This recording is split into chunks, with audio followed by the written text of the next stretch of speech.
અત્યારે એવું જાણવા મળ્યું છે કે હવે આ મુદ્દો વધારે ગૂંચવાઈ ગયો છે, કારણ કે આરએસએસ એવું ઈચ્છે છે કે બે જે મોટા માથાઓ છે, જે બે મોટા નેતાઓ છે ભાજપના, એ બેમાંથી કોઈ એકને ભાજપના રાષ્ટ્રીય અધ્યક્ષ બનાવવામાં આવે। નમસ્કાર દર્શક મિત્રો, ભાજપના રાષ્ટ્રીય અધ્યક્ષ પદની ઘણા સમયથી ચર્ચા ચાલે છે અને અત્યારે એવું જાણવા મળ્યું છે કે હવે આ મુદ્દો વધારે ગૂંચવાઈ ગયો છે, કારણ કે આરએસએસ એવું ઈચ્છે છે કે બે જે મોટા માથાઓ છે, જે બે મોટા નેતાઓ છે ભાજપના, એ બેમાંથી કોઈ એકને ભાજપના રાષ્ટ્રીય અધ્યક્ષ બનાવવામાં આવે, જ્યારે બીજી તરફ પ્રધાનમંત્રી નરેન્દ્ર મોદી અને અમિત શાહ એવું ઈચ્છે છે કે અત્યારે ભાજપના જે સંગઠનના કોઈ નેતા છે એમાંથી જ કોઈને ભાજપના રાષ્ટ્રીય અધ્યક્ષ બનાવવામાં આવે।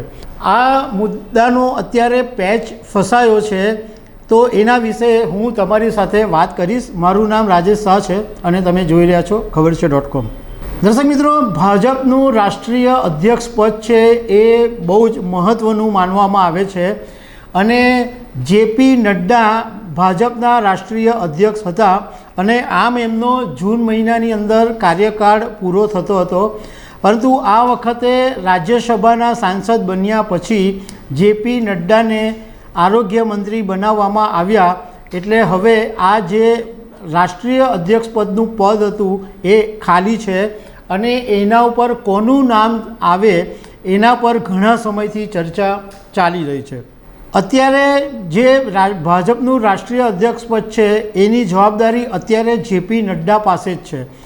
સંભવતઃ પહેલાં એવી ચર્ચા હતી કે જૂન મહિનાના અંતમાં, એટલે આ દિવસોની અંદર, આ વીકમાં જ ભાજપના રાષ્ટ્રીય અધ્યક્ષ પદનું નામ જાહેર કરવામાં આવી શકે છે, પરંતુ અત્યારે એવું લાગે છે કે આમાં વિલંબ થઈ શકે છે, કારણ કે મીડિયા રિપોર્ટ્સની અંદર એવું કહેવામાં આવી રહ્યું છે કે રાષ્ટ્રીય સ્વયંસેવક સંઘ છે એ એવું ઈચ્છે છે કે ક્યાં તો રાજનાથ અથવા શિવરાજસિંહ ચૌહાણ બેમાંથી કોઈ એકને ભાજપના રાષ્ટ્રીય અધ્યક્ષ બનાવવામાં આવે।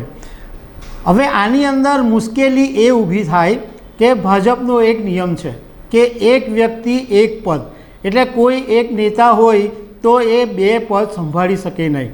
અત્યારે લોકસભા 2024ની ચૂંટણી પછી પ્રધાનમંત્રી નરેન્દ્ર મોદીએ જ્યારે ત્રીજી ઇનિંગ સંભાળી ત્યારે રાજનાથસિંહને ફરીથી સંરક્ષણ મંત્રીની જવાબદારી આપવામાં આવી અને શિવરાજસિંહ ચૌહાણને કૃષિ મંત્રી બનાવવામાં આવ્યા। હવે જો આ બેમાંથી કોઈ એકને પણ રાષ્ટ્રીય અધ્યક્ષ તરીકે બનાવવામાં આવે તો એમણે એમનું મંત્રી પદ છોડવું પડે। હવે બીજી તરફ પ્રધાનમંત્રી નરેન્દ્ર મોદી અને અમિત શાહ એવું ઈચ્છે છે કે આ જે મંત્રીઓ છે એમાંથી કોઈને રાષ્ટ્રીય અધ્યક્ષ બનાવવામાં નહીં આવે, એને બદલે જે અત્યારે સંગઠનમાં બહુ જ સારું કામ કરી રહ્યા છે એમાંથી કોઈ એકને બનાવવામાં આવી શકે છે। તો એમાં જે પ્રધાનમંત્રી નરેન્દ્ર મોદી અને અમિત શાહ જે ઈચ્છી રહ્યા છે એમાં બે નામ અત્યારે મોખરે છે।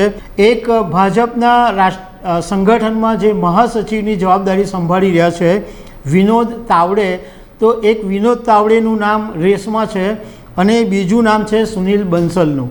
એ પણ ઘણા અનુભવી છે અને સંગઠનમાં વર્ષોથી કામ કરી રહ્યા છે।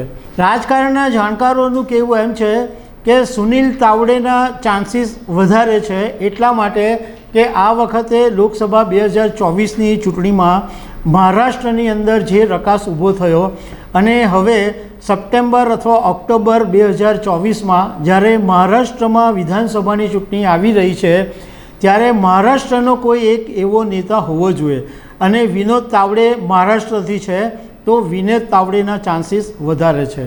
બીજી એક શક્યતા એ પણ ચર્ચામાં છે કે આ વખતે ભાજપ એક એવો ઇતિહાસ બનાવે કે અત્યાર સુધી ભાજપના રાષ્ટ્રીય અધ્યક્ષ પદે કોઈ પણ મહિલાને સ્થાન આપવામાં આવ્યું નથી। આ વખતે કદાચ સ્મૃતિ ઈરાનીને ચાન્સ આપીને ભાજપ એક ઇતિહાસ પણ બનાવી શકે અને પહેલી વખત કોઈ એક મહિલા અધ્યક્ષ પદ આવી શકે એવી પણ એક ચર્ચા છે। બીજી તરફ આપણે ગુજરાતની વાત કરીએ તો ગુજરાતમાં સી.આર. પાટીલ ગુજરાત પ્રદેશ પ્રમુખ હતા. આમ તો એમનો જે કાર્યકાળ હતો એ જૂન 2023માં જ પૂરો થઈ ગયેલો, પરંતુ લોકસભા 2024ની ચૂંટણીને ધ્યાનમાં રાખીને સી.આર. પાટીલને એમનું પ્રમુખ પદ આગળ ચાલુ રાખવામાં આવેલું.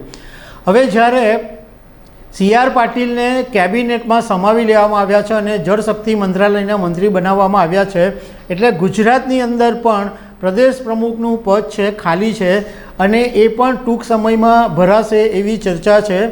ગુજરાતની અંદર પણ અત્યારે એવી ચર્ચા ચાલે છે કે ક્યાં તો ઓબીસી સમાજમાંથી કોઈ એક નેતાને બનાવવામાં આવી શકે, અથવા આ વખતે ક્ષત્રિય સમાજની જે નારાજગી હતી તો કદાચ ક્ષત્રિય સમાજમાંથી પણ કોઈ એક ઉમેદવારને ગુજરાત પ્રદેશ પ્રમુખ બનાવવામાં આવી શકે છે.